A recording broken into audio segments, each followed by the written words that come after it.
y'all. Hello, and welcome to history class. I hope y'all saw that thumbnail that JT made where I look like a history teacher, and he picked the one where my hair is the most messed up, of course, which is nothing new. Hello.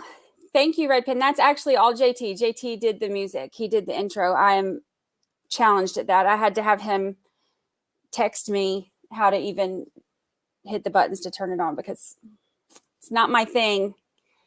Hi, Bobby Hansen. Hi, Ted Lewis. Did you say it started to snow? Where are you?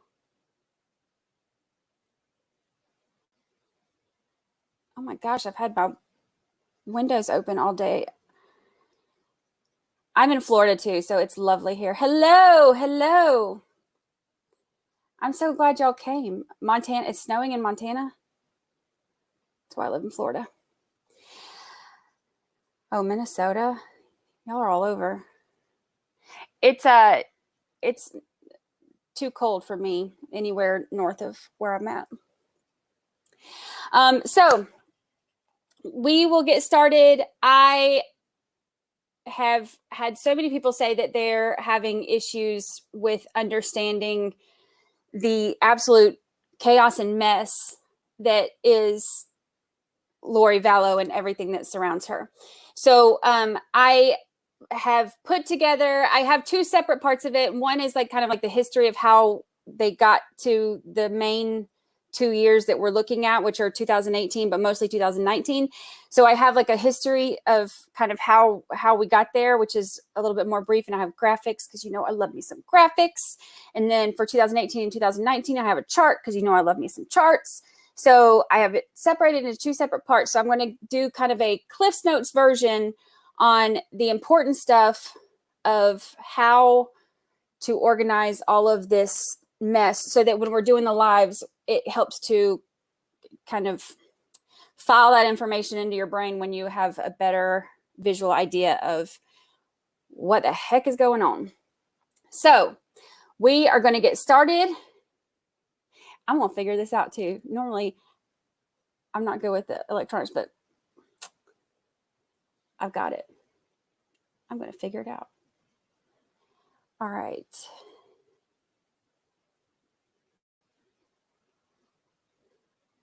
Oh, and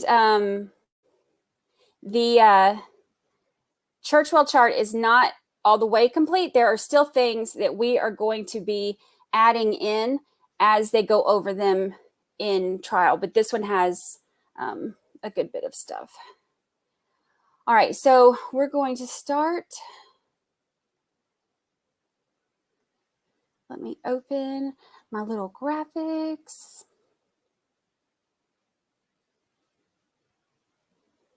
Oh, goodness.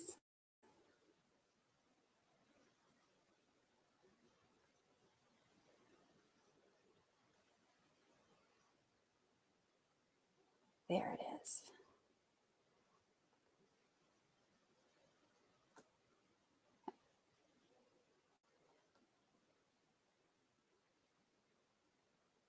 Oh, no, that's not right.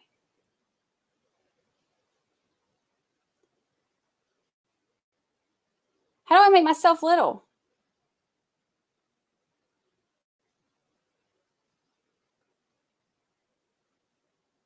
I'll just make myself disappear. That's easier. Okay.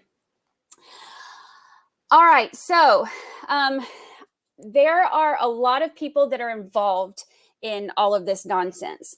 So I have not included everybody because that would be impossible because there are so many. So what I've done is I've tried to organize, and you know I love me some color coordinating, so everything's color coordinated, but I have put it to where everything's kind of grouped into categories. So I have all of her many husbands grouped together, and I have the siblings grouped together. I tried to put their significant others, you know, kind of have them like their little married happy couples right there beside each other. So I have the ones in the gray up top. We'll start with those. Those are the siblings that we have not heard a lot of from Adam and Summer. You'll hear their names kind of here and there, but not hearing a lot of them. Of course, Alex, we hear a lot of Alex. He's kind of one of the key players in this. And then Stacy, we don't hear her name a lot. She died years ago, but she is Melanie's mom, and we hear a lot about Melanie. So Kay and Larry, of course, are the grandparents of JJ, and Kay is the sister of Charles. So when you're looking at it like this, it can kind of get a little bit, overwhelming. So I have it to where, I'm back. I have it to where we are going to start out with starting with the history. We're going to focus on just these so far. So the siblings, again, we don't really hear much from Adam, Summer, or Stacy other than when Stacy dies, but we hear a lot from Alex and his wife, Debbie. So this is everything that we are going to experience along with these crazy folks in the 90s. All right, ready? Okay, so we're actually starting with 1985. So if y'all are wondering how Chad Daybell got to be so crazy, apparently he was cliff diving. He said that he was cliff diving and he bumped his head, and that made him open to spirits, and it made him able to be a part of both worlds and have visions of the future and all kinds of nonsense because he fell and bumped his head cliff diving. Makes sense. So he was 17 years old when that happens, and that is kind of what he credits his whole spiritual awakening journey on, apparently. Now, fast forward, 1990, he marries Tammy. He was only married to Tammy. That's his only wife. Now, Lori, she collected husbands like, people collect stamps, but this was his only prior wife or prior marriage. So that was in 1990. In 1991, fresh out of high school, Lori grabs her husband number one. They, I think she was 19 at the time. They go to Vegas for a quickie little ceremony. They don't have any kids together, but the marriage doesn't last long. I think it was only about a year later. I could not find an actual divorce date, but it was only about a year later, I think, when that marriage went down the drain. So in 1992, Lori moved from California to Texas to go to cosmetology school. This is, we hear a lot about how, and even that dang defense attorney was trying to say how she worked so hard for a living. She hadn't worked in a real long time, but she did go to cosmetology school. So she did that in 1992.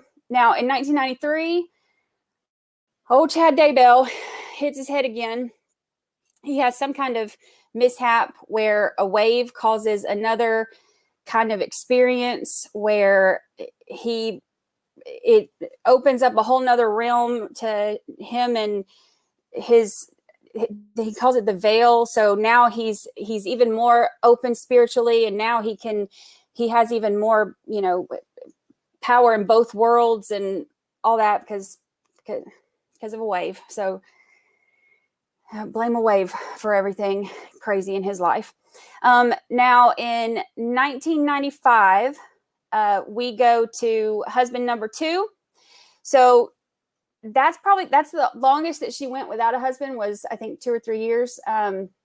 But she meets husband number two, William, and they get married in 1995. They are already divorced by 1996, but she does have Colby. Now, Colby's the one that we heard from him when he was on the stand. He's the one that we heard the jailhouse call where he's hollering at her, and that's the one where I cried when he was talking about his sister and about JJ. So we've heard from Colby. He's also on, I know some of y'all mentioned the Netflix series, their docuseries. He was on that. So he's been real involved. It upset him a lot to go through all of this, and he's been calling his mom out ever since then. Now, William was his dad, but you will hear he changed his last name. I have on the main chart that I wrote adopted because it's too many words to put. Was kind of adopted, but not really adopted, but he changed his last name, but never really got adopted because of this and this and this. So it just says adopted, but he changed his last name to his stepfather, who is coming up as husband number 3. And he didn't have anything to do with William after this. So, so that marriage lasts about a year down the toilet in 96. So in 98, that's when Stacy dies. Now, Stacy is Lori's sister, and this is Melanie's mom, Melanie, the niece, Melanie. So part of the reason that Melanie has such a close relationship to Lori is because she was missing that motherly figure. And I think that based on what people have testified to, she kind of latched on to her in a motherly type of way. So that's part of why I think she was so close to Lori, and why she was also probably a little bit easier to manipulate and easier led down whatever path they went down. All right, so in the 2000s, this is our little chart, going back to the chart. So the ones in yellow are the ones that are entered in, like, into our little history lesson in the 2000s. So we've already met the other ones. Now we meet Joe Ryan, which is husband number 3, and then this is the same decade where we will meet husband number 4. Melanie and Brandon are introduced now. They're going to be new characters in this, and because they actually get married during this time. And then, of course, the birth of Tylee. So these are the ones who are introduced in the next little decade. Let's see. So in 2001, husband number 3, lucky number 3, Joe Ryan. Oh, well, not so lucky, but they got married in 2001. He is the father of Tylee, and she was born in 2002. So pretty quickly into the marriage, little baby Tylee comes along. Now in 2003 and 2004. So 2003, Chad's writing books at this time, and he's not doing a real good job. He's not making a lot of money with this. He's I think they said he was making about averaging about $2,000 a year total on the books that he was writing and selling. So this is not like, he's this amazing famous writer that, is New York Times bestseller, but he had his own little genre, his own little niche. He wrote a book that had something about a spirit attacking another spirit. So his books got banned from where they were selling them because he was selling them in religious places. So they got banned. So he didn't want to stop writing. So he and Tammy started their own publishing company the following year in 2004. Now that's the same year that lucky husband number 3 files for divorce. Now he files for divorce in 2004, Joe does. And this starts a insane, horrible custody battle that just gets nasty for just years, pretty much up until his death. There are a lot of things that I think are still going to come up in trial, so I'm not going to get too much into it, but they've fought like cats and dogs. And there's like the guardian ad litem that was there to represent Tylee had, there were interviews or whatever, her notes, whatever it was, that were talking about how terrible it got and how ugly it got. And I think that there were a lot of things that Lori was trying to accuse him of. Now, there are accusations that she said that came out later, that he sexually molested her kids, and that that's why she hated him so much. I've heard different things depending on who you read it from. I have seen reports that was one of the things that she made up in order to manipulate everything. But I've also heard that it's true. So I don't know. But I guess we will probably get more information about that. Not necessarily in this trial, but stuff always comes out. So I've heard different things. Now, also in 2005. Okay, so 2005, the divorce is final, and Lori files for bankruptcy. Now, this is like her first little taste of how she sucks with money. When she files, or when Joe files for divorce and Lori files for bankruptcy the following year, she says that she needs, now this is in 2005, y'all, and she says that she needs, I think, 75 grand a year to take care of the kids. And at this point, Tylee is biologically Joe's daughter. Colby is not, but Colby has taken his last name. So she's pushing for 75,000 a year, I think is what they said. She moves into a real expensive place. I think it was like $1,900 a month. And she's, she's wanting some good money from him. There was a lot of fighting over money. I think the house that they were living in when they got divorced was like 700,000 or something like that. So she was seeing dollar signs. So she filed bankruptcy, claiming all her credit card debt and all that. Now, the divorce is final in 2005. 2006, husband number 4 comes along. So this one is Charles. This one did not just last a year or two. This one actually was, I think, 14 years. I'm not doing math. Math is not my thing. But I think that was 2006 to when he died in 2019, 13 years. So he is husband number 4.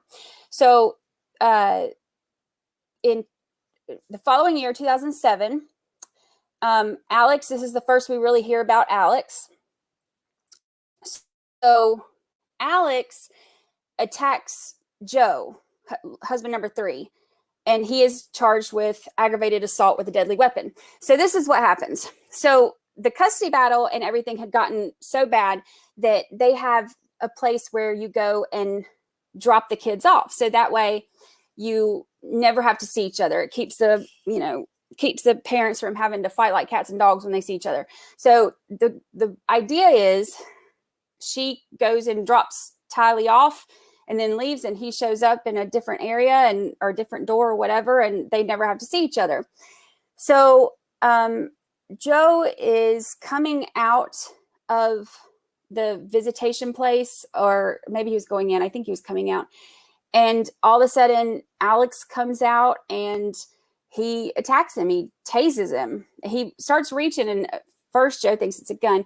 He tases him. And then when Joe is hollering for help and telling somebody to call 911, he comes at him and tases him again. They were able to, and he was hollering his name, so he was able to get out there who he was. You can see my little attack guy. The taser didn't look like a taser, so I just have a little attack guy. But Alex attacked him. He was charged with aggravated assault with a deadly weapon. He was picked from a lineup, and he was charged in 2007, and he pled guilty in 2008. So 2008, Chad and Tammy. Chad apparently also sucks with money. This is something that we also know. Chad and Tammy filed for bankruptcy. 2008 is when Alex does his 90 days. That's what he got for attacking Joe in the parking lot. He got 90 days in jail. So he goes and does his 90 days in jail. But it didn't help him a whole lot, because while he's in jail, there are letters that he wrote that were asking to get Joe's address and get his license plate number. He's still wanting to go after him. So, and of course, these letters are confiscated. You can see these letters. So there was no code words or nothing. He wasn't trying to hide it. He wanted the license plate and he wanted the address. So jail did him no good, but he did get something out of jail. He got a stand-up routine about it. He decided he wanted to be a comedian instead of a hitman. And there's video clips of him making a whole joke about this. And he's saying that, something about how he was going to go and, have you ever thought you're doing the right thing and you were going to get a medal, but instead you got a felony? And he's up there trying to be funny. In 2008, Melanie and Brandon get married. Now, Brandon Boudreaux is the one that we heard testifying towards the beginning of trial. He was actually the second one to testify, I think, on day 1 after Kay. He is the one who was talking about Melanie, the niece that he married, how she started getting real into the this whole cult religion thing that they're creating, and how they changed so much, or her behavior changed so much, and how she went off the deep end, and she started just completely her whole life. And he's not the only one that's testified to that or said that. They said that even her, she started keeping her house, real messy, and all she cared about was she would go to temple, she would do the fireside things, and just everything got solely focused on just this cult life with her Aunt Lori. So they got married in 2008. They ended up having 4 cute little youngins. In 2009, Lori is found in contempt of court. Her and Joe at this point are still fighting over stuff with Tylee, and she is found guilty or found in contempt of court. She has 7 charges, absolutely no repercussion. So she there was nothing. There was no point in even having her guilty for it, because they did absolutely nada. So the next people that are introduced into this whole scheme, now we're getting into the stuff that was happening that led the years that led right up to the time in question. So Zulema, who we heard from on the stand with the she is introduced during this. And then of course, Kay and Larry, and of course, JJ. So they're the new ones that are in our next little area. So in 2012, sweet little JJ is born. He was a preemie. I can't remember exactly how much he weighed, but I think they said it was 2 pounds and like 14 ounces or something like that. But he was just a little bitty baby, and he spent some time in the NICU. His dad was Kay's son, and his biological dad, and his mom both struggled with addiction. So Kay and Larry took him in. They actually took him from the hospital, took him home, and Lori and Charles decided to adopt him. This was not because Kay did not want him, but Kay said that they worked all the time. Lori was, at that time seemed like she was a very nurturing mother. So she thought, they thought that this was going to be a good thing, that they would have the energy. Charles they called him Disney Dad. He loved being a dad. And so this was supposed to be a good thing. 2013, they started the adoption process. In 2014, Lori tells Joe that they are moving to Hawaii. Now this is still years later, still they're fighting over custody stuff. So he tells her he does not agree. You're going to have to get a court order. I'm not letting Tylee go. He tries to tell them, they can go and leave Tylee. She ends up moving anyway. So they moved to Hawaii in 2014. Now, when they move, Colby originally goes, but he does not stay. He moves back the following year. But Charles and Lori and Tylee and JJ all stay in Hawaii for the time being. 2015, this is when Chad and Tammy moved to Idaho. Now, this all happened because apparently he stopped at a gas station and he looked out and he had a vision or heard a voice or something that said, "You're going to live here." And so that's how we all decided to move. So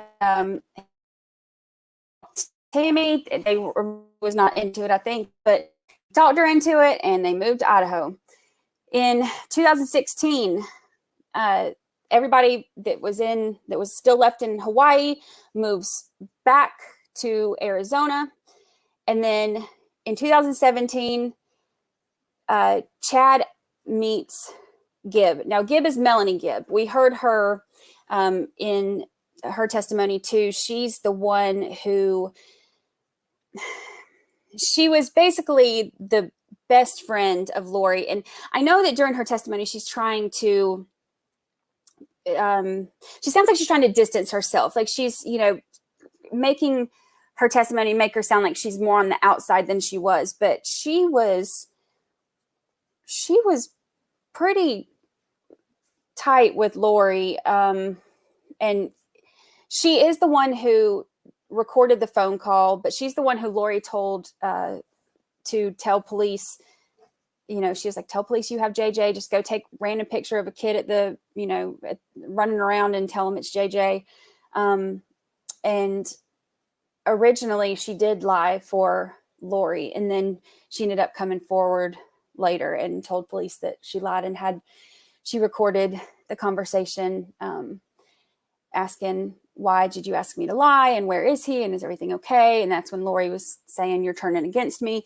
So during her testimony, she pointed out that she, did eventually come forward and do the right thing, but there was a lot of questions about her testimony and how close she really was to Lori and what she was trying to hide. So her testimony was interesting for that reason.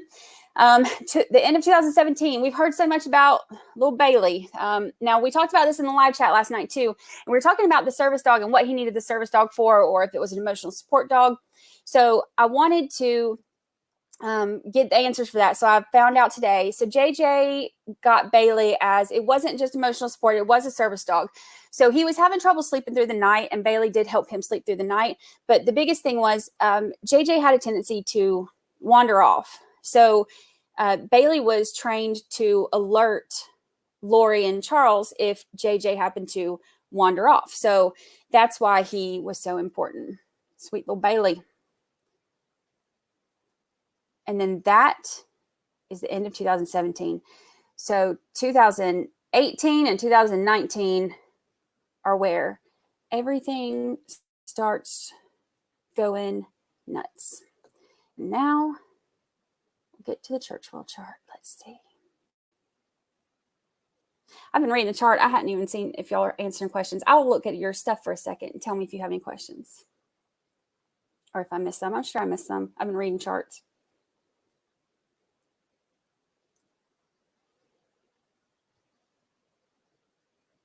I look for questions. I'm seeing stuff about hot dogs. I missed something.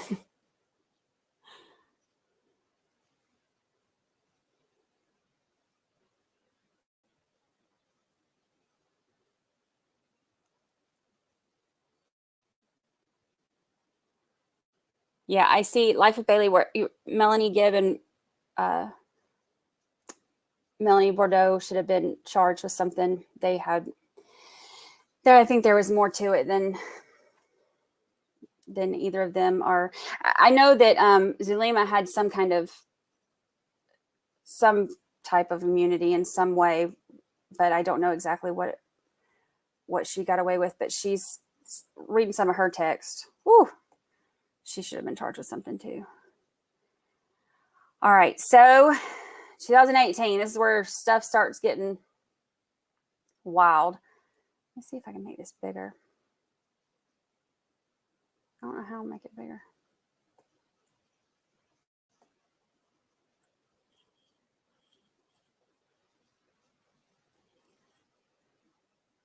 Can y'all see that? I don't know how to make it bigger. Is Colby's father still alive? I am not sure. I know that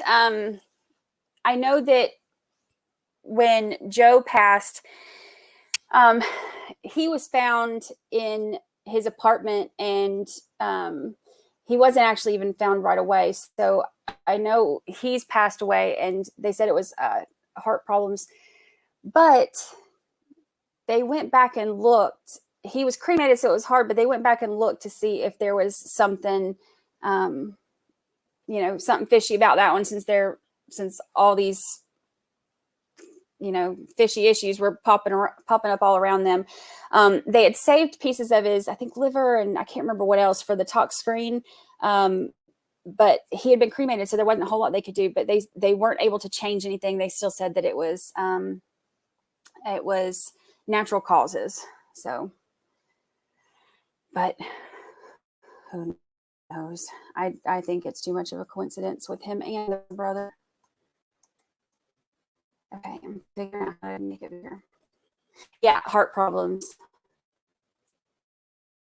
His biological dad might be dead too. I'm not sure. I didn't.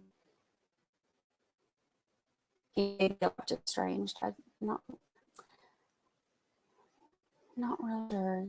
Yes, Joe Ryan lived alone. He was in the he was in his apartment for a few days before he was found. It was actually the neighbors that started smelling him. Lori had told people later that she went and found him, and she's the one who found him dead. And which there were women's sunglasses found in his bathroom. So if she did go find him, she left him dead. Hello, Alyssa K. Welcome. You missed the graphics, but you're here in time for the chart. I'm making it bigger.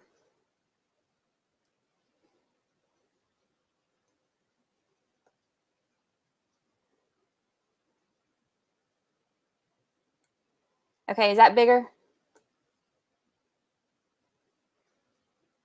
Now you can see it. That's what I needed to know. Okay, perfect.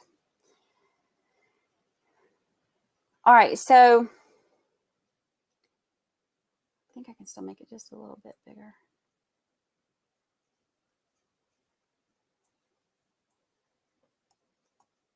Oh. Ooh.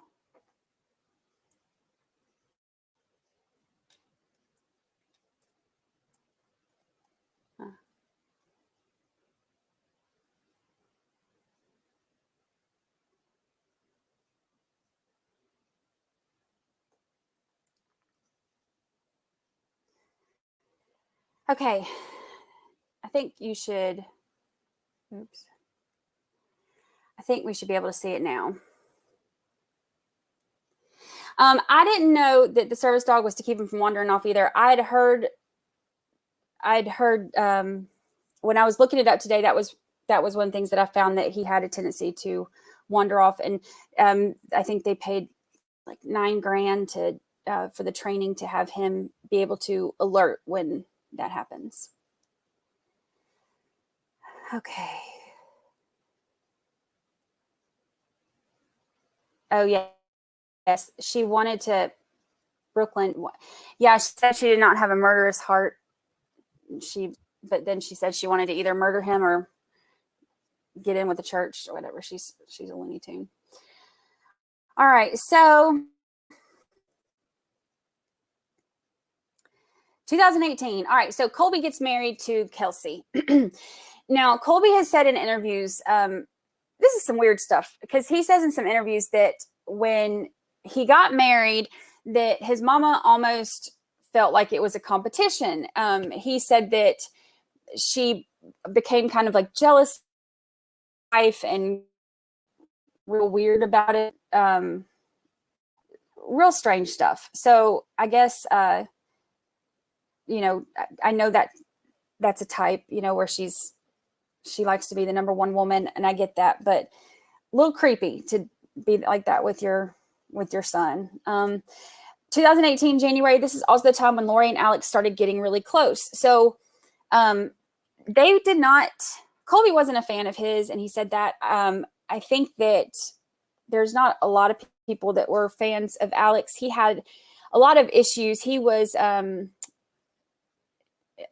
think Colby said dirty was the word. He had like dirty flings and stuff. So he had a whole lot going on. So he had, aside from his stand-up career about his 90 days in jail. But he and Lori, I don't think were very close before this, but in January of 2018, they started getting real close. The next month, Melanie Gibb becomes Zulima's visiting teacher. I don't know what that means. And I tried to understand it. I still don't understand it. But it's something to do with LDS, from what I understand. I don't think that this is like off the rails of their own stuff that they branched out and did, but I don't know what it means. I tried. I couldn't find out. So April 3rd is when they find Joe Ryan's body. Now he has Social Security payments that are issued that are going to be starting in June. Oh, and this is what I was saying earlier. So when he was found, he wasn't found right away, and he was cremated, but they did revisit his death and the circumstances around it when the kids went missing. They were not able to change it, so it's still ruled as natural.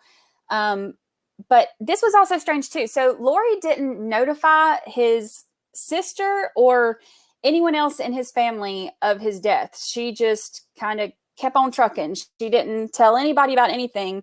And when she was talking to somebody else about it, she said that he was evil and God took care of him, and that's why he died.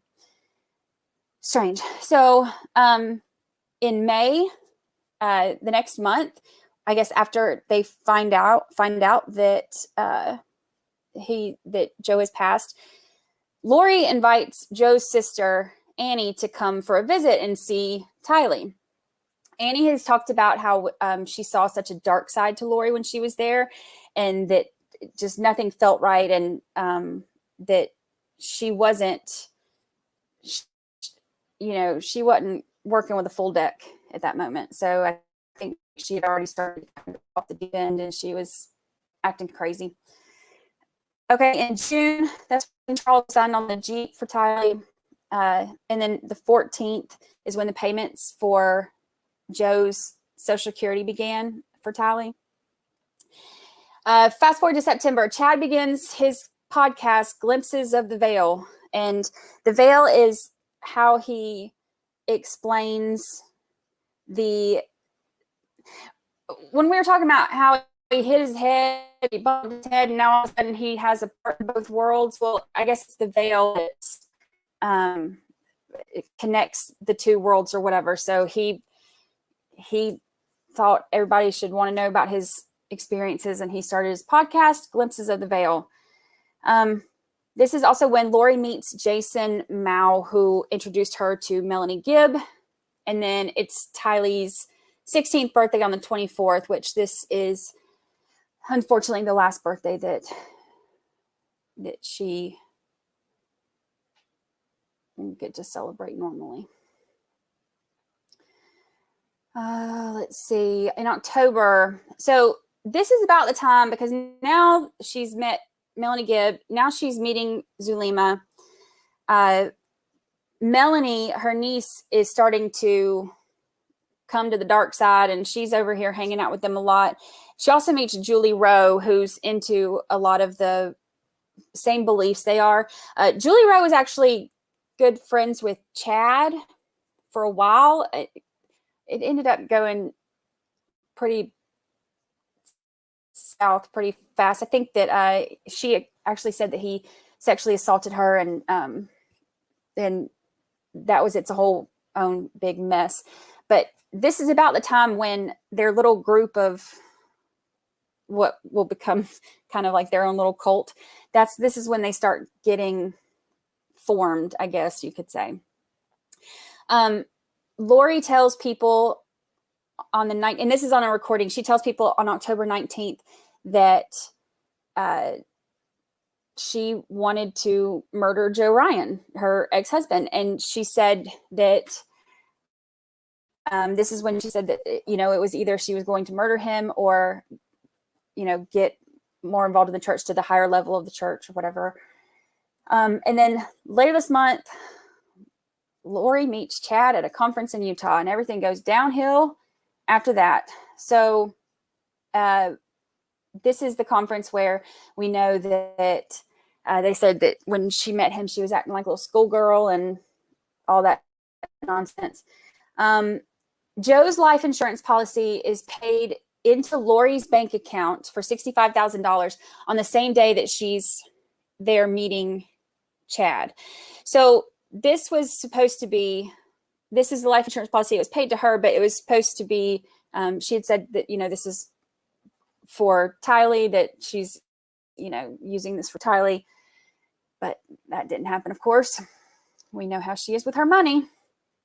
After they meet, within a few days after they meet, Chad and Lori begin exchanging emails. They are both married to other people, but that doesn't matter because they were apparently married in previous lives, and they are meant to be married in every life from here on out. And so the vows that they made to other people don't matter. They start having their little affair, exchanging emails back and forth. This is when 4 days after he meets her, this is when he sends her the email of her family history, letting her know who's on the light side and who's on the dark side. And he basically was giving everybody who doesn't believe in all of her nonsense, darker scores. And then the ones who fall for her BS that were getting lighter scores. So he just wrapped it all up in a little email for her and basically gave her a hit list. The next month, Chad goes to a conference in Arizona. Lori has a big gathering at her house, and Chad was there. There's pictures somewhere of him actually there, but he stayed the night. This was, I think we heard was it Zulima's testimony? I think it was Zulima's testimony where she was saying that they were talking about where he was going to spend the night, and he seemed nervous, but he spent the night with her. Now Zulima is buying into all this stuff. She tells Chad, because Chad had done a blessing for her, she tells Chad that since his blessing, she's been having visions. Now, she went over this in the testimony as well. And it's such a big mess. And I can't even do a church world chart on this because it would look like this. And it's not even, you can't even organize all of these insane thoughts that they have. But basically, one of the visions she had was that she was sitting at a table, and you know what? It don't matter. She's having visions. Oh God, these people. In late December, Tylee also works for her Aunt Summer. We saw her on the chart. She's got deposits that are made into her account, but of course we know that all of her money ends up getting stolen. Okay, January 30th, 2019. So 2019 is where everything really, really happens. So Lori transfers $25,000 from Charles's work account into her own account. Now he can't make out. He's out of town while all this happens. He's trying to fly home. She cancels his flight home. So then he's trying to get the $600 to get a flight home. While he's gone, she has her brother, Alex, go pick up Charles's truck from the airport and go hide it somewhere. She's just making life miserable for him. She's saying that he's cheating, but really she's cheating. So now she just needs to cause a big scene so she has a reason to be mad. So he called the police, and he tells them that she's talking about destroying him and that he's taken over by this, Ned Schneider. She's saying that she doesn't want to have anything to do with the kids anymore. She'll just drop JJ off at school the next day and he can get him, and she's done. But she's saying all this stuff, and obviously she's gone off the deep end. So and this is where things get so frustrating too, because he calls the police and he's telling them all this, and there's body camera footage of all this. And I just realized that February, this is on the wrong. He's telling them all this and telling them how nuts this woman is, and they don't do anything about it. They don't take it seriously. There's so much that could have been prevented if they would have taken it a little bit more seriously, but they don't. And there's body cam of him telling them all of this, that he's worried about his kids, he's worried about their safety. So they go with him to get into the house. Well, she's not there. So later in the day, he's back at the police department, and there's body cam footage of this too. He's back at the police department, and he's telling them this crazy broad needs help. Like, there's something wrong. He said he's worried about her, and he gets a petition for involuntary hold for her. So she goes in for the involuntary hold, and she gets in there, and she starts, like the little floozy she is, just flirting with him. She's, batting her eyes and flipping her hair and telling him that she's not crazy, that she's just mad because he cheated, and even makes a joke about, well, if you put me in the crazy place, then maybe I can get some rest. I'm tired. And do they have good amenities and stuff? And they just think she's charming and fine, and they want to help her. I think one of them said something about how to make it go away or something. Oh, ridiculous. So she fools all them. They don't know that she's Looney Tunes, and they just let her back out into the world like she's not a psycho. So in February, Kay Woodcock, who we know is JJ's grandmother and Charles's sister, visits Charles in Phoenix because Charles and Lori have split, and he is devastated. He's having a real hard time with it. He's sad because even though she's a crazy broad, he loves his wife, you know, because she wasn't always like this from, you know, his perspective. So Charles files an order of protection on February 4th. He wants to keep Lori away from JJ and from the school. In the documents, he even said the thing about Nick Schneider. So, and that's another thing too, is Nick Schneider and Ned Schneider and Garrett and is it Iplos? And I feel like there was one more. All of these names are all the different dark beings inside of him. So Nick Schneider was another one. And that's in the police report that he even tells them, this crazy heifer is calling me, you know, naming my demons. So Lori disappears for 72 days. Now, we heard in the testimony from April Raymond that Lori just kind of showed up randomly in Hawaii and kind of surprised her. And she wasn't expecting it. It was like the weekend right before Valentine's Day. She said that she came to tell her to leave her children, that she is one of the chosen 144,000, and she has come to gather her and take her with her. She can just leave them youngins, pack a suitcase, come on, we're going to save the world. And April is, thank God, not one of the ones who thinks that that's normal. So she is like, no, I don't think I'm going to leave my kids and have you gather me. So she said that she seemed manic during the visit. She said that she was not acting like herself, and she wasn't sure where she went after she left there, but she said that she thinks that Lori and Tylee went to a resort for 30 days, but she's not positive. On the 11th, Charles notifies JJ's school that she has disappeared and that there's a protection order.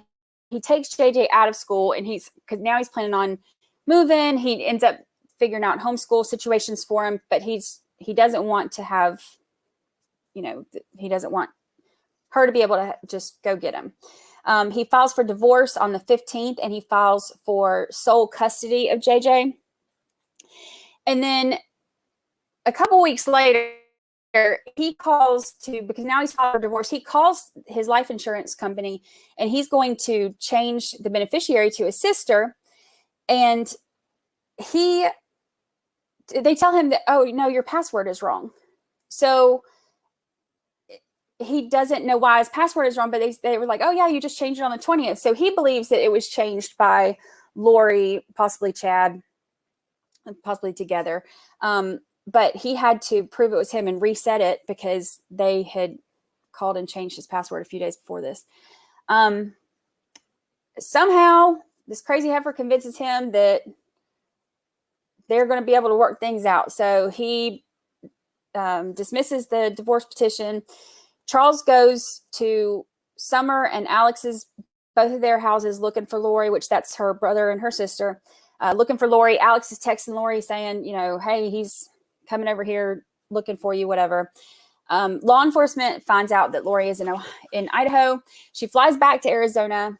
And then when he takes JJ out of school for the actual move to disenroll him, he asks for his IEP so that he can get him going wherever they end up. I think because they're going to Houston. He notifies, and at this point I feel so bad for him because he's trying, and he's way kinder than she deserves. But he tells her, it's been 38 days. But he wants the best for JJ. So he wants to establish some kind of family connection between her and JJ. So he's willing to do that, try to work it out. He told her that she can have the house. She can have it back completely on the 16th, and that he'll be gone by the 15th, and offers to even pay for a locksmith to come change the locks and everything for when he leaves and she takes over. He's going to pay for all of this for her. Crazy. Alex and Lori, there are texts and stuff talking about how the demon in Charles needs to be gotten rid of. So this is where everything starts to kind of, all of the evidence about this pre-planned stuff is coming in. Brandon tries to call Charles. This is Brandon Boudreaux. He tries to call Charles, and he finds out that his number was blocked from Charles' phone, which they believe was by Melanie, the niece. Charles moves to Houston and takes JJ. So Lori goes up to Charles' house, and he says, "Oh, well, I'll fly you to Houston so that you can see JJ." And she says she can't because of a commitment to a friend. But they end up going to Texas, and Lori, while they're in Texas, convinces Charles to move back to Arizona. That's according to Alex's ex-wife, anyway.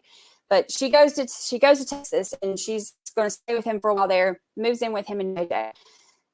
So Charles gets hopeful, and he tells his attorney, love always wins, and he's going to give this crazy broad another shot. So it was only a few weeks later when there's a Chad or an email to Chad in a youth that you speak to the youth, and you will pay for your flights and all of your expenses, and you can stay the weekend of the 25th. And it's signed from Karen, and it's from a fake account. And this is Lori emailing Chad so that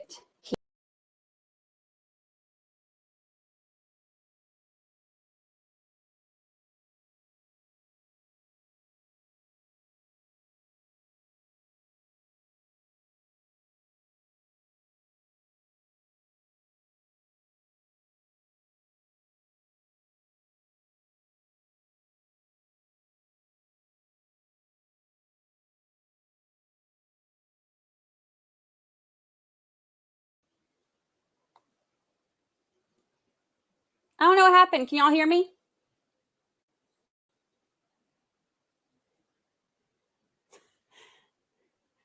Fell down the portal.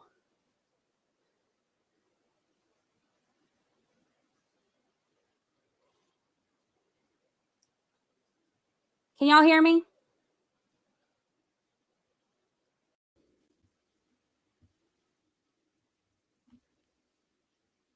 Okay. I fell down the portal. That's right. See, I'm telling all their secrets, and they're using their tricks on me. All right, let's see. Share screen.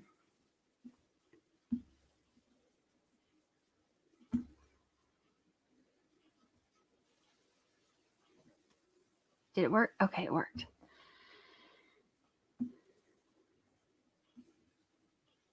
I did not change into Ned while I was gone.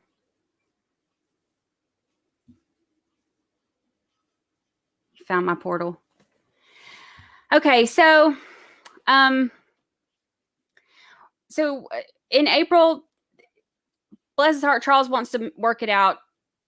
The email is sent from the fake account where Lori is trying to get Chad to come. She's going to pay for everything for him to come, like their little romantic rendezvous, and she's trying to give him an alibi with his wife so that he can get out of there.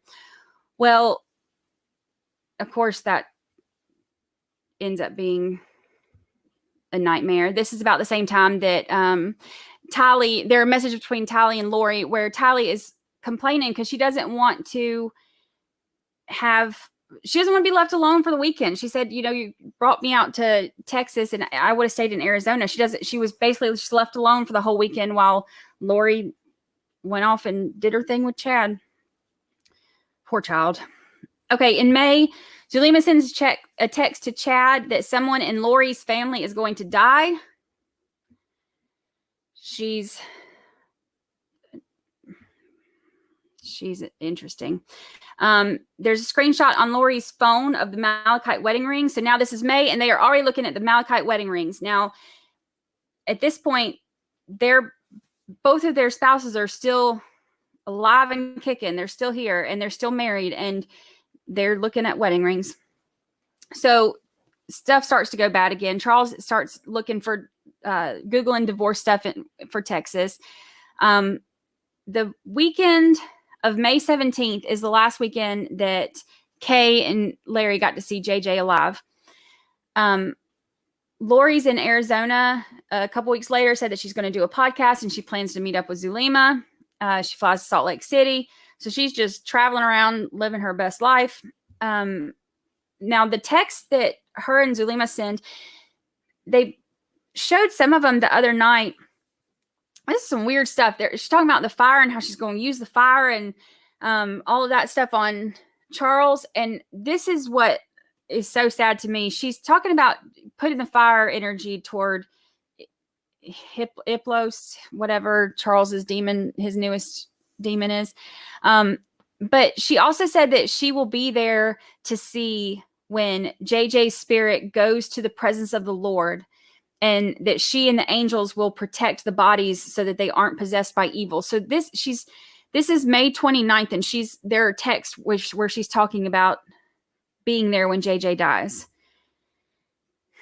And yet there was nothing reported. They talk a couple days later about using their powers and having Charles die in a car accident. A few weeks later, towards the end of June, Lori starts searching the benefits estimator for JJ to see how much money she'll get in Social Security with Charles dead. She moves into the house that Charles was murdered in, the one that we've seen in the body cam and stuff. Charles knows that something's wrong. He's been saying this for a while, but something's wrong. He knows that it's getting worse and worse. So he contacts her other brother, Adam, trying to get help. And Melanie has told Brandon that she wants a divorce while they're visiting her dad. And, she's gone off the deep end too. And a lot of this is linked back to Lori. Lori's telling her that Brandon's on the dark scale and that, he's got to go basically because he doesn't believe all of her BS. So anybody that doesn't believe it needs to go. So Charles sends Adam a link about translated beings and all of the stuff, basically a lot of the stuff that Lori is into and the stuff that she's reading. And he sends this to tell him like, hey, this is kind of some of the off the wall stuff that she's running around town, singing about. And then talks about, her ruining Brandon and Melanie's marriage and that she needs help and she needs to be stopped. So it's the next day when Lori pretends to be Charles and is going to write another alibi letter. So she writes Chad and says, she pretends to be Charles. She writes her mistress, whatever it's called. It's not a mistress when it's a dude, whatever it's called. She writes her side piece and pretends to be her husband and says, hey, I want you to be a ghostwriter for my book. Come on out here. I will pay for all expenses paid. Because at this point, Charles is just a bum. She pays for everything. Come on out, come be my ghostwriter. I want to write a book. And he finds it the next day, which is kind of, I think, what ended up being the catalyst that really got him going quick. Lori and Charles are texting about the lease. They're fighting. He won't call her back. They're texting, but he won't call her back because he said that she's dangerous. He says something about her saying that Garrett and Ned and all these other demon stuff and whose life she's going to destroy next. And they get to fussing. So Charles finds the letter the next day where she's pretending to be him. He tells Lori's brother Adam that Lori and Chad are up to something. And so Adam is the only one who in this family who has a lick of sense, and he's wanting to try to have an intervention and see what they can do. So he's, wanting to talk to his mama and see if they can do a family meeting to hold her accountable for all of the nonsense that she's got going on. So Charles actually ends up emailing Chad and says, you will not be staying at my house. And he tells Lori, you will not be staying at my house. He emails Tammy. He emails Chad. At this point now he's ticked off like anybody would be. So he, and he tells Lori, I'm going to show Tammy everything. And she tries to play it off like, oh, she won't believe you because she's my friend. But I'm pretty sure that Tammy didn't see it that way. So Charles emails her all about the affair. He emails Chad, and he even brings up the dance videos and says, she sent you dance videos at your request. And I'm sure your wife wouldn't like that. Oh, the dance videos. The next day, the anger, how it is when you're going through miserable, toxic relationship. He's angry on the 29th, and on the 30th, he's hurt. So he sends her this long, heartbroken text about how, awful, how bad she's been to him and how he's hurting. So on July 1st, he tells Lori, I'm going to meet Tammy Daybell, and he's going to go meet up with her and expose everything. Lori texts Alex at this time, and the brother, and tells him to stay close the next couple days. And this is on the 9th. This is only 2 days before, he's killed. So Charles is killed by Alex Cox on July 11th. And there's a lot of times and inconsistencies. I'm not going to get into all that tonight because we have a whole big chunk of testimony that's going to be going over that tonight. So I'm not going to get into all that right now. But Charles was killed by Alex Cox on the 11th, and he faked it like it was self-defense. It wasn't. I think we're going to see body cam tonight from that too, I believe. But I know that they get into all that and like all the inconsistencies that, his story didn't add up. The times don't add up. So he is killed on the 11th, and Lori files for insurance on the 15th. She doesn't know yet that he swapped it to his sister. So she files on the 15th. And then a few days later, she finds out that she's not the beneficiary anymore. So there's the last payment into Tylee's account was made on July 24th. Then Chad and Lori are texting back and forth about basically that he feels stuck and he feels that Tammy's death is coming. In August,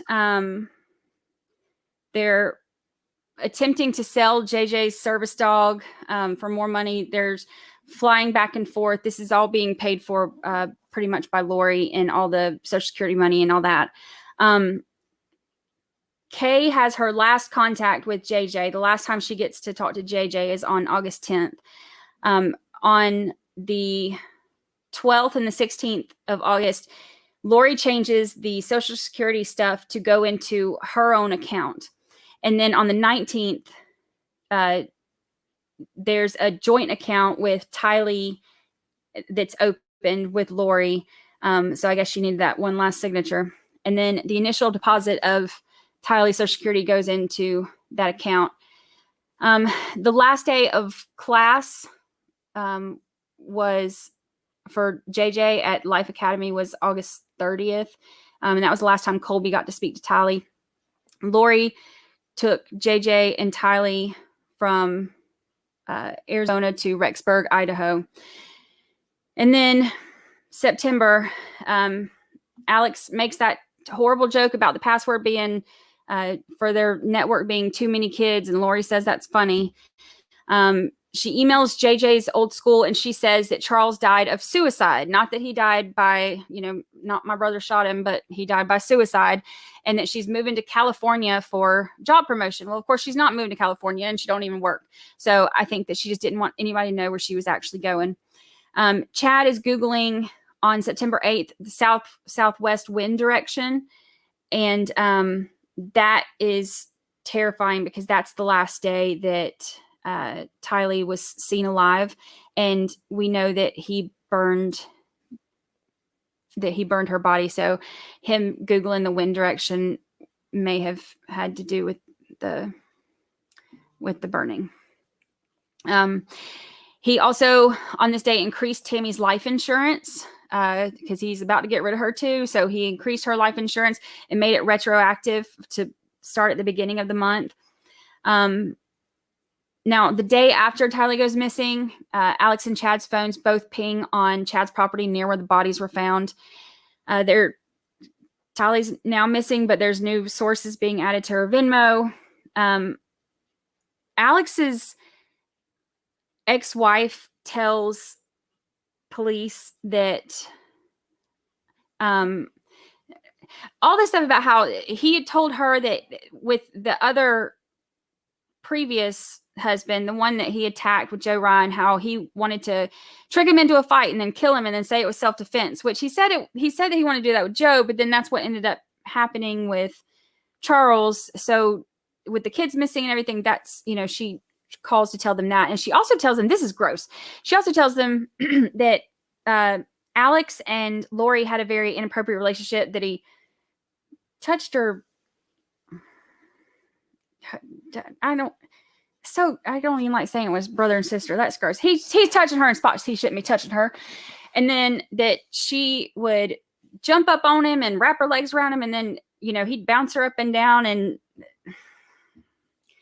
that's gross. Who does that with their brother and sister? Nobody does. They do. And apparently she said that it was just normal and that he thought that she was weird for thinking it was weird.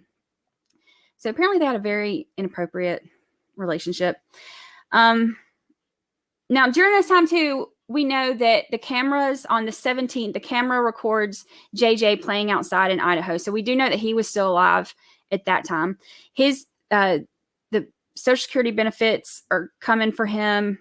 She hired a babysitter on the 19th and told her to come watch JJ and told her that it would be ongoing. But then, of course, she ended up canceling that. Tylee's Chase account is closed on the 20th. And Lori is texting Colby saying, oh, yeah, Tylee's sending you money, making him think that she's still alive.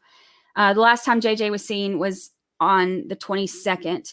And then the very next day, Lori disenrolled JJ from the school. She got a storage unit about a week later. And that's about the time that Charles's Amazon account, which was hooked up to Lori, was had the whole search history for the malachite wedding rings and beach wedding dresses and swimsuits and all that nonsense that she had no business looking up. That same day, October 2nd, someone shot at Brandon Boudreaux, Melanie's ex-husband.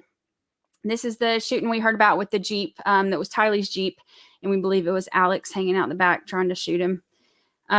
Chad tries to refinance his accounts during this time. Lori led a casting on Tammy in Arizona. And, of course, that same day, a masked gunman shows up, and Alex's phone shows that he drove by the house, so it was more than likely him. The 18th is the last time that Tammy was seen alive. Her son left for work, and she was left home alone with Chad.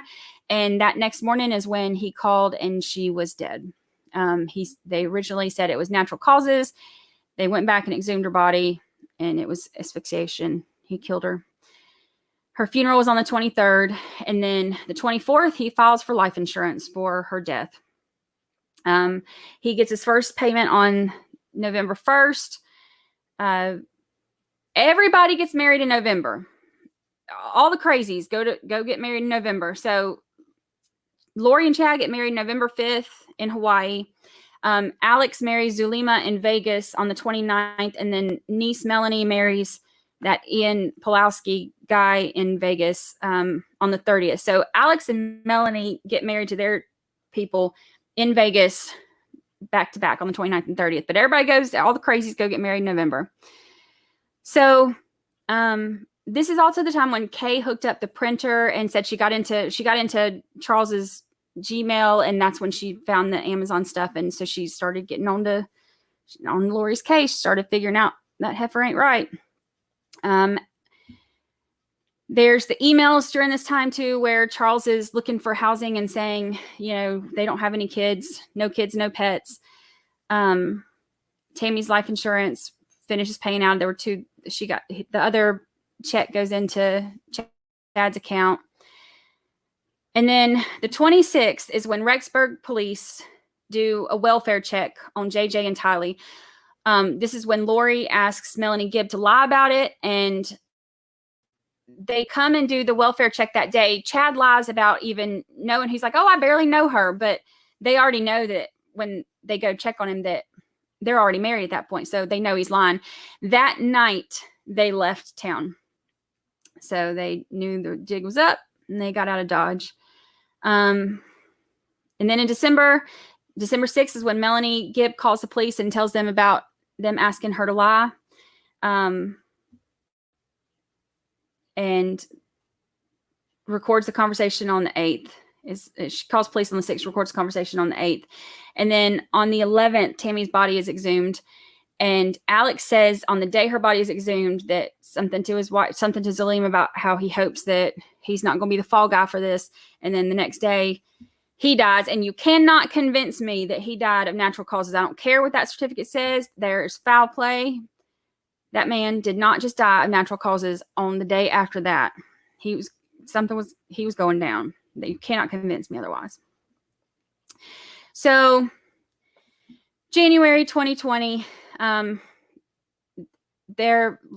and Chad are located in Hawaii. They're told you have to produce the kids within 5 days. There's a reward out for them at this point. They say you have to produce them within 5 days. They search the rental car. The deadline comes, and of course they don't provide the kids. So Lori is arrested for child abandonment. She goes to the judge. They originally set her bail at $5 million, and she wasn't allowed to have her passports or anything. She had to turn those in. She ended up in March getting extradited, and the cause of death again, they say natural causes, but it was released in May of natural causes. I still don't believe it. And then in June, of course, that's when we know that they found the bodies of the kids on Chad Daybell's property. And he was taken into custody on that day. Now, while they're there searching, he transfers out money from his account into his older kids' accounts. The 3 older kids, he put $8,000 in each of their accounts before he got locked up. And then the next day, they confirmed the remains to be JJ and Tylee. So that is pretty much it. The other stuff is all just the dates of the legal stuff that we don't really need that much to know yet. So sad. I don't know what happened to Zaleema's ex-husband's. She had multiple. She collected them too, I think. I know Lori had 5, but I think Zaleema was collecting them too. She had a good bit. Something funny too that I heard when I was researching all this. Zaleema was a professional snuggler. That was her job. Like you could hire her to come snuggle you. That's a thing, apparently. It was her thing. And she was in charge of the elements. So like earthquakes and all kinds of and fire. And she controlled all that. Like Captain Planet. Explain which part. I'm trying to look at questions. I need to put my old lady glasses on. I've been looking at the computer screen all day.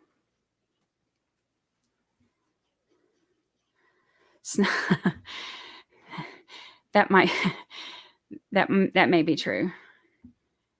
They said that though that was her thing, that she was actually like a professional snuggler. Like people would pay her, and I don't think it was code. Like that was an actual thing that she would come and snuggle you.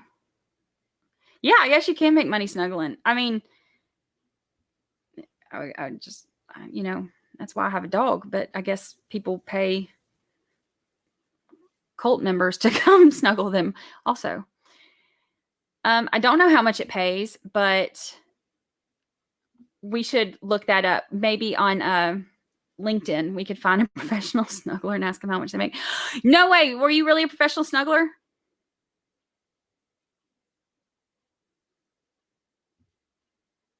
I hope you were.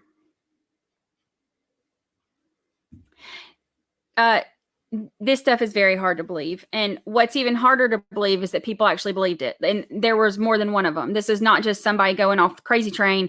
This is a group of them that were on the crazy train together. And they all believed it. And I don't understand how you could get even one person to believe all this nonsense, much less multiple people to believe it. it blows my mind. I don't understand it. Okay. You know what? You have a point. You do have a point. Point made. I don't know anybody in here who was, if y'all missed chat last night, but we had a good time with one of the witnesses. Still don't know what he said. I was going to look it up today. I've been busy doing this all day. Still have no idea what his testimony was about. Not one clue. Yes, go update your resume. Put it on there. So you really were. So you really there. So there really is. That's a thing. I'm curious. How does one get into professional snuggling? Like, do you have? Are there companies? Are there websites? Like what? How? I need to know these things.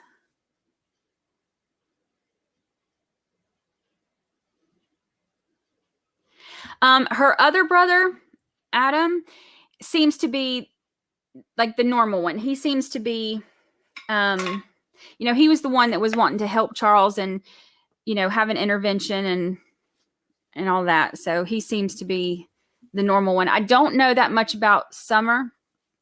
I know that Tally had worked with her some. She paid Tally to work with her some, but I don't know that much about her either. And I don't know much about her other sister's death years ago. All these young, seemingly healthy people dying of natural causes is just strange to me because death seems to surround this woman. So I don't know. Okay, here we go. Professional cuddlers make an average wage of between $40 and $80 per hour. However, a cuddling session's time of day and length can affect this hourly wage. That is, who knew? Yes, this could be, this is no longer my live stream. This is now yours because all of us want to know everything about this. Oh yes, I've seen the baby snugglers. That's the sweetest.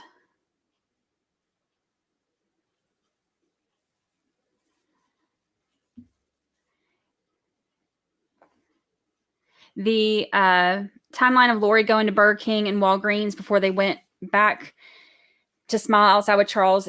All of that stuff, I think, is some of the stuff that we're going to hear in testimony tonight, from what I understand. And a lot of that stuff does not add up. The time that he called 911, when he called, he said that he shot him about 20 minutes ago, but it had really been about 45 minutes. Lori just kind of throws in there that she was there when it happened. And she's laughing and she's making jokes about, oh, sorry, neighbors. Craziness.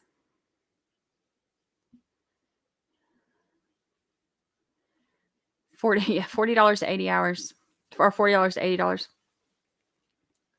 The audio is out now. Perfect. I think we are getting close to it. So that's perfect. That's what Ariel was talking about last night. See, I missed it. I was listening to everything his voice said, but I totally missed what he said. He was my favorite part. Well, the chat was my favorite part of the testimony from yesterday, but he was sure a close second. See, babies next, and especially the child does not have a parent or family member to care for the infant. Definitely. And that like they were saying, the heartbeat and everything, and having that snuggling. Oh, I would go snuggle the babies as long as I can give them back. Yes, I think we're all on the wrong career path. I think we all want to go be professional snugglers. I don't know that I couldn't be a professional snuggler because I don't like people touching me. Yes, Detective Ariel was Detective Daddy is what they were calling him in chat last night. Dawn, none of us know. None of us. Well, I guess a couple of us. Y'all, not us, because I sure don't, but I don't know what he said. I just like the way he said it. He had a lovely voice.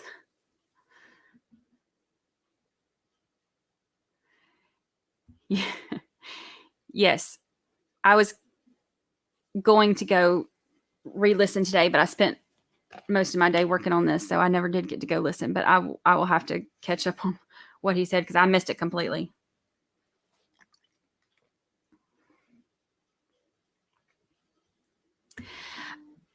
This is definitely a thing, the repulsed by physical touch. And I'm not that bad. I don't like to be touched. I don't want people. If it's like somebody I'm close to, then I'll go hug your neck. But if I don't know you, I don't want you touching me or breathing on me. Yeah, I think most of us would have snuggled Detective Daddy for free. I don't have the timestamp for him. I would have to look it up over and over.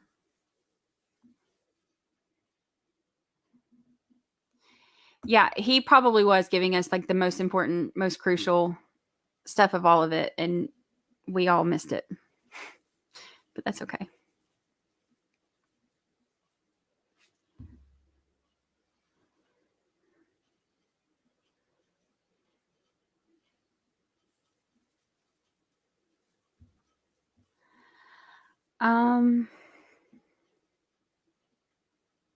Yeah.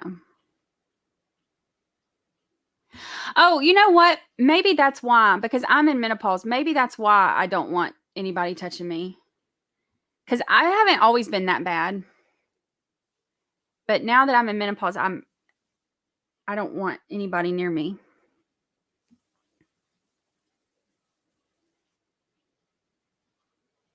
Oh, I didn't know my buy me a coffee thing is not working. I'll check it. We're going to have about 10 minutes in between, 10, 15 minutes in between this one and the next one. So I'll check it while we're on break if it's not working.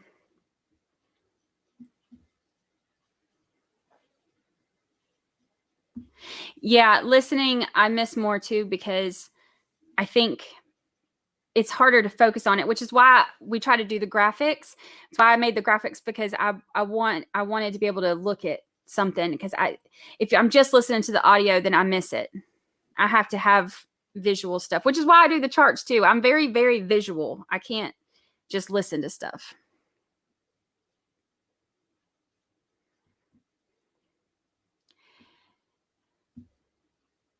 He pulled, oh, I'm trying to click on this. So he pulled all the camera footage and was matching Charles's phone up. He did a lot of work. Oops.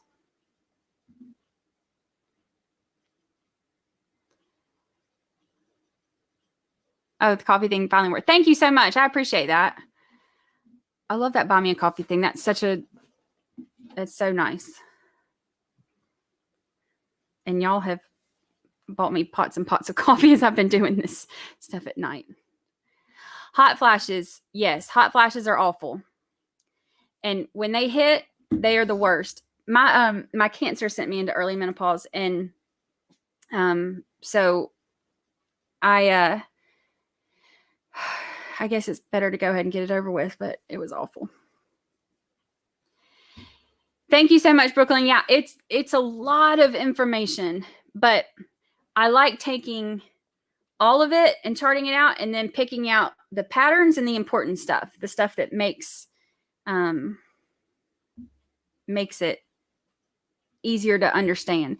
I think when I have the understanding of all of it together, it makes it, like as a whole, it makes it, when I'm hearing all the little stuff, easier to focus on. Unless it's Detective Daddy. If it's Detective Daddy, I can't focus on nothing anyway.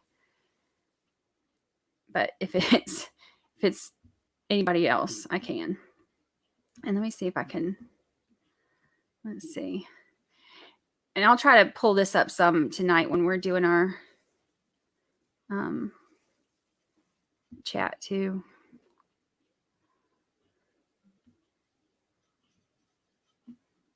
Good. I'm glad it helped y'all. It helped me too. It helps me making them. Any other questions? I'm going to take about a 10-minute break. We have 20 minutes till the other one starts. About 15 minutes till the other one starts. You know, I've really liked I enjoy doing the charts because it helps me also, but I have loved the streaming because I love being able to talk to y'all about it and to be able to get your feedback and hear what all y'all think too. And I love that. Yes, this is, I believe in life, liberty, and 18 inches of personal space. Yes. Please, Lord. Unless it's Lucy. Lucy don't know personal space. She's not good with personal space at all. Any other questions before we take our little break?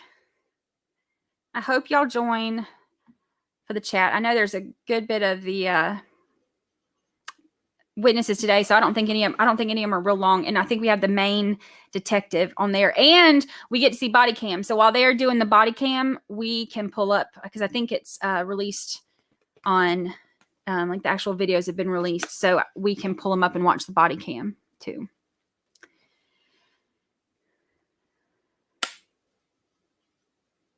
I think it's a different link. Let me see if I can direct it. I need RA. He knows how to do all this stuff. Thank you. I love my replay crew. I appreciate y'all. I know not everybody can hang late, but it's funny because by the end of the next day, the views have always like doubled, more than doubled. Thank you, Bella. I appreciate it. All right. I don't know if I can redirect it. Let me see.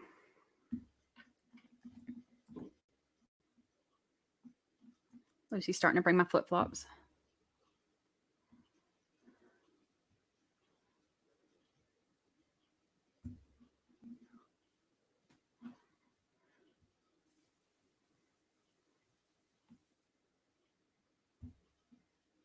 I don't think I can. Okay, I'm going to log off here. And then, yeah, the other link is on there.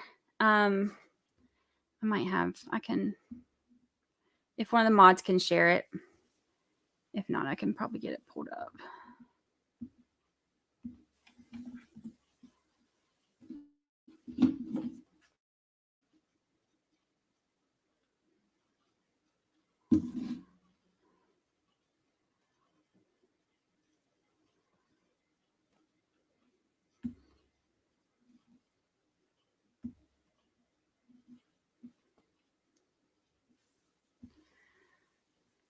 Live.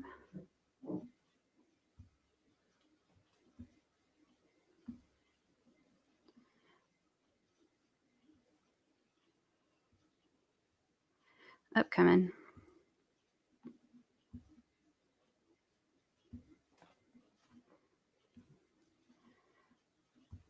Okay.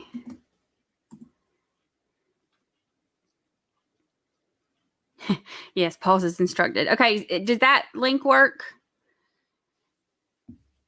Because I'm going to be in that one in about 10 minutes. Oh, yeah. Oh, look.